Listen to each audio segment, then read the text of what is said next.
Ini sebenarnya pemerintah pada kerja kagak sih? Hutan gundul kagak tahu. Alam rusak karena pertambangan kagak tahu. Bandara ilegal beroperasi kagak tahu. Jangan-jangan selama ini kemiskinan dan pengangguran banyak juga kagak tahu. Gaji dan tunjangan pengen besar, tapi kerja seperti ini. Goblok semua. Ada lagi?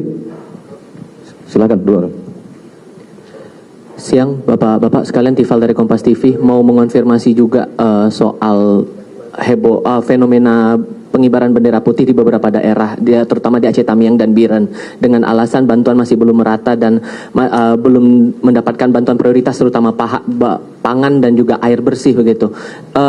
Dengan alasan bahwa bantuan belum merata ini, apakah dari pemerintah pusat atau setidaknya dari Kemendagri sudah mendapatkan informasi itu, dan follow up-nya bakal bagaimana Pak? Karena kan ini masalahnya hajat hidup banyak orang yang masih belum dapat bantuan juga. Terima kasih.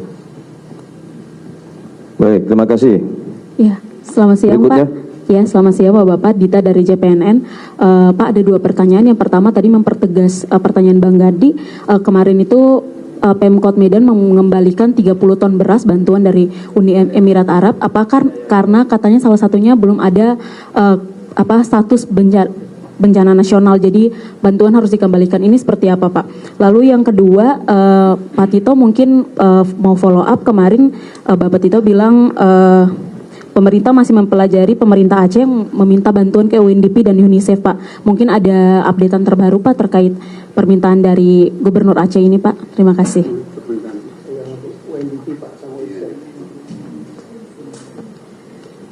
Baik, cukup ya? Pak, izin dong Pak, satu lagi Pak. Hah? Izin tanya lagi Pak. Ya, cukup satu. Izin Pak, Agnes dari Berita 1, izin mau tanya mengenai pemanfaatan kayu gelonggongan banjir dari pemerintah ini ke depannya akan seperti apa dalam hal pembersihan dan pemanfaatan. Karena kan saat ini banyak beredar, masyarakat sudah mulai mau memanfaatkan, tapi juga banyak statement dari para pejabat bahwa tidak boleh sembarang digunakan. Dari pemerintah sendiri ke depannya akan seperti apa dalam pembersihan ini Pak. Kemudian untuk skema pembayaran dari hunian tetap yang dibangun oleh pemerintah, ini sepenuhnya ditanggung pemerintah seterusnya, atau mungkin nanti ke depannya ketika sudah mulai pulih, sekian persen akan ditanggung oleh masyarakat, atau bagaimana sih Pak untuk hunian tetap pembayarannya begitu? Makasih. Baik, berkenan Pak Menko, Pak Mendagri untuk menjawab pertanyaan. Saya mulai yang terakhir aja, yang skema hunian tetap. Itu adalah hunian tetap itu dibangun sepenuhnya oleh pemerintah. Jadi untuk sementara di era tanggap darurat itu kita kalau tidak bisa langsung hunian tetap maka dibangun hunian sementara. Tapi kalau bisa langsung hunian tetap, ya langsung dibangun hunian tetap. Itu adalah tidak menjadi beban dari warga yang terdampak. Ya, itu adalah hunian yang dibangun oleh pemerintah atau mungkin sumbangan dari pihak lain. Itu saya yang terakhir. Baik, saya izin menambahkan saja untuk menjawab beberapa dengan masalah misalnya tadi tentang pemanfaatan kayu. Jadi beberapa hari setelah kejadian bencana di 3 provinsi, Kementerian Kehutanan telah membuat surat edaran yang ditujukan kepada seluruh pemerintah provinsi maupun pemerintah kabupaten kota berkenaan dengan pemanfaatan kayu-kayu jika akan dipergunakan untuk kepentingan rehabilitasi atau rekonstruksi, termasuk untuk kepentingan kalau pembuatan hunian sementara maupun hunian tetap. Jadi sudah diatur regulasinya dan sudah disampaikan kepada pemerintah provinsi maupun pemerintah kabupaten kota. Jadi kalau masyarakat ingin memanfaatkan tentunya dikoordinasikan dengan pemerintahan terkait di setiap jenjangnya. Itu yang berkenaan dengan masalah kayu ya. Kemudian Pak Mendagri ada berkenan menjawab tentang bantuan-bantuan Pak Mendagri? Iya, makasih. Yang pertama mengenai tadi, mohon maaf, mengenai pengibaran bendera putih ya. Jadi adalah menurut kami adalah wujud aspirasi warga. dalam menghadapi situasi bencana yang dialami. Kami mendengar, pemerintah mendengar, memahami berbagai kritik, masukan dan sikap masyarakat terhadap upaya pemerintah Indonesia dalam penanganan bencana di Sumatera. Dengan segala kerendahan hati kami minta maaf ya, bila ada kekurangan yang ada. Memang kendala yang dihadapi cukup besar karena medan yang cukup berat ya. Namun sebagai pemerintah Indonesia, kami berkewajiban untuk terus bekerja, mengatasi berbagai kendala, memperbaiki kinerja, dan secepatnya memenuhi kebutuhan darurat saudara-saudara kita di Aceh, Sumatera Utara, dan Sumatera Barat. Uluran tangan dari warga masyarakat telah banyak bantu upaya tanggap darurat di Sumatera. Untuk itu kami mengucapkan terima kasih kepada semua pihak yang telah tulus membantu masyarakat Indonesia atas urunan tangan dan usaha gotong royong dilakukan.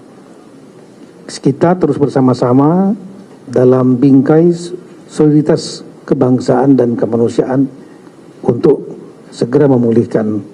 Kemudian yang kedua berkaitan dengan surat tadi disampaikan oleh Gubernur Aceh, kami sudah mengecek yang UNDP dan UNICEF, sudah berkomunikasi dengan pemerintah Aceh bahwa surat itu sudah kami baca ya, dan juga ada tembusannya ke Mendagri.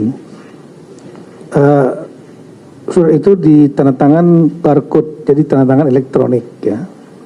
Dan Pak Gubernur Pak Muhammad Zakir Manaf ini menyatakan melalui media bahwa beliau tidak mengetahui itu. Jadi staf yang menyampaikan surat tersebut ya, kami cek sepertinya Sekda yang mengirim karena adanya tawaran. Dan kemudian kami sudah mengecek juga langsung ke UNDP dan UNICEF ya, apa kira-kira bentuk bantuan yang akan dapat diberikan dengan adanya surat dari pemerintahan Aceh.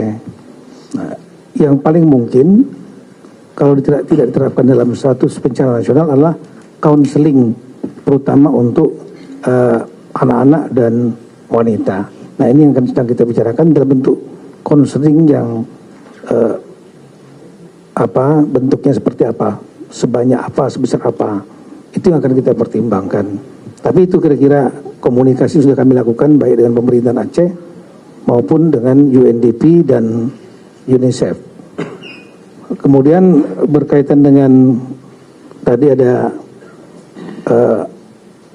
bantuan dari United Arab Emirates, kami langsung berhubungan dengan Duta Besar United Arab Emirates yang menyampaikan kepada kami tadi malam bahwa yang diberikan itulah bantuan 30 ton berasal bukan dari pemerintahan United Arab Emirates, tapi dari Red Crescent, jadi bulan sabit merah ya, semacam PMI itu, bulan sabit merah di United Arab Emirates. Jadi non-government organization. Berasnya sudah dikirim, saat itu akan diserahkan kepada wali kota Medan, Pak Riko.